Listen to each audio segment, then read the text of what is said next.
शाळकरी मुलाचा झाड पडून मृत्यू झालाय। दुसऱ्या दिवशी एक साधा गरीब रस्त्यावरून चालणारा नागरिक मॅनहोल मध्ये गेलाय। हे ह्यांची नाकामी आहे, या सरकारचं हे चुका आहेत आणि त्याच्यावरती हा निर्लज्ज मुंबई भाजपचा हा अध्यक्ष आहे आणि अशा पदावर बसलेला माणूस निर्लज्जपणे असतो म्हणजे यांना सामान्य नागरिकांची काही कर्तव्य नाहीये। यांना फक्त मतांशी घेणं देणं आहे। त्या मतानंतर 5 वर्ष सामान्य नागरिकाला पायदळी तुडवणार आहेत आणि अशा निर्लज्ज माणसाचा भाजपाने अध्यक्ष ह्या अध्यक्षपदी का ठेवला याला, याचा राजीनामा घ्यायला पाहिजे आणि सामान्य जनतेने आमच्यासारख्या यांना रस्त्यात पकडून मारले पाहिजे। आपली काय मागणी आहे सरकार? आमचं मागणं एवढंच आहे की बीजेपीने याचा राजीनामा घेतला पाहिजे।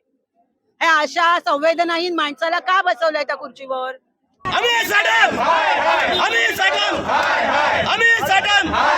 लहान मुलाच्या मुहूर्तासाठी आणि मेहनतीसाठी असणारा कोण? अमित साटम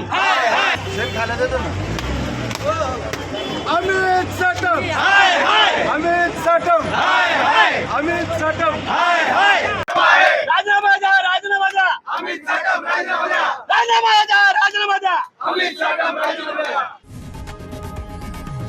लोकशाही मराठी ऐका, पहा, जागरूक रहा।